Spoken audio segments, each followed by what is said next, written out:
Okay, do one that I'm kind of doing a test with, which was the last video, and then this one is the Ben Stiller Brooke Shields story.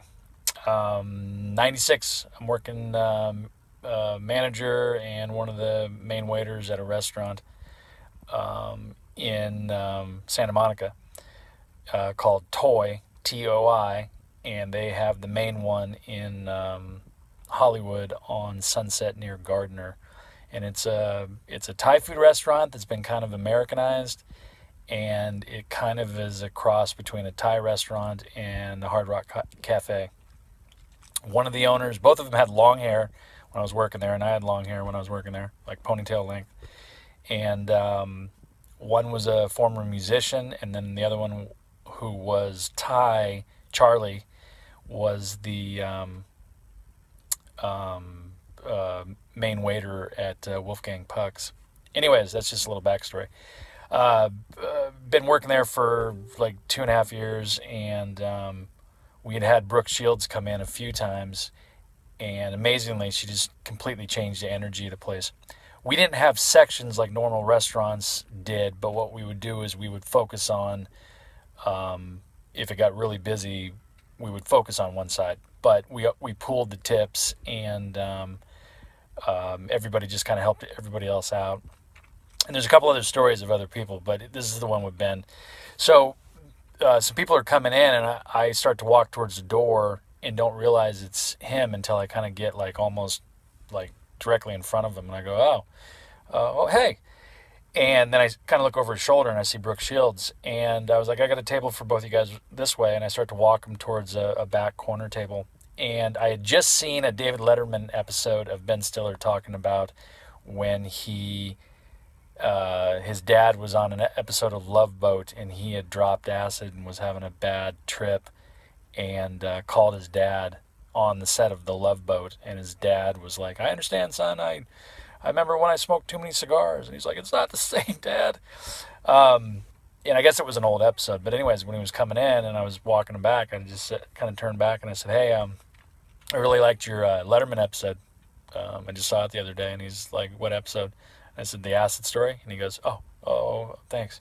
And he seemed slightly demure. And so both of them sat down.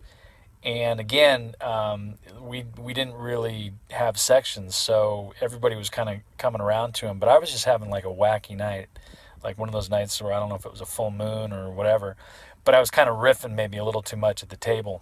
And he was starting to warm up, but Brooke Shields was completely starting to be like, okay, thank you. And I think eventually I got to the point where I could tell I was like she was going to call me out, basically like leave the table, dude, almost to that point. Like you could just kind of see it. So I just said, hey, I have one more question and I'll leave you guys alone. And I apologize, I'm just having a wacky night. I said, you used to have an TV show to Ben Stiller, a TV show a couple years ago that is no longer on the air. I said, is there a way that somebody could get a copy of the episodes? And he goes, give me your address and I'll send them to you. And I was like, are you kidding? And he goes, no. So I kind of was like, I looked at him and I was like, you know what, I'm sorry, I didn't mean to bother you guys. And I thought he was just kind of blowing me off. And I kind of walked away, and I stayed away from the table from there on in. And at the end, he came up to pay the bill at the counter where I was, and I was counting something. And he kind of just went, hey, I want to pay for this. And I was like, okay. And he goes, and are you going to give me that address? And I was like, you serious? And he goes, yeah. So I was like, dude, I go, and I grabbed one of our business cards and flipped it around and started to write my P.O. box on it. And I said that, you sent them to me. It's like, I go, when you come in, I'll buy you dinner. And he's like, oh, you don't have to do that. And I said, well, how about this? I'll buy you a drink or something when you come in. And he's like, oh, you don't have to do that. So I was like, just all like ear to ear grin, because it was like, him kind of doing something for me. And I gave the card and I said, well, we'll work something out or whatever. And he's like, nah, don't worry about it. And he took the card and he left. And for about 10 minutes, I was just ear to ear grin. And I was talking to one of the girls, and then I just kind of went, you know what? This is Hollywood. He's probably blowing smoke. 6 weeks later, I got 2 tapes. This was the time of the VHS, but 2 VHS tapes that I still have, with a card that I still have that was taped to it from his assistant, and it was like, per Ben Stiller, request for videotapes. And not only did I get the 12 episodes that aired, I got a special episode. Not only if it was the pilot or they had one special, but it never even aired, included in it. So I got 13 episodes in the mail, and I just got to say, he's a stand-up guy in my eyes. I've had a few other people in the business that I've talked to that have had, either awkward or not so good experiences with him.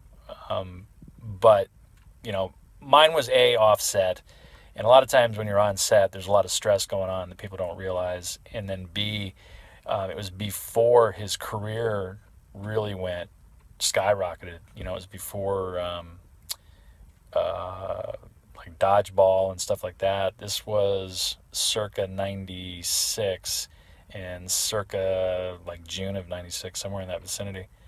June, July, August.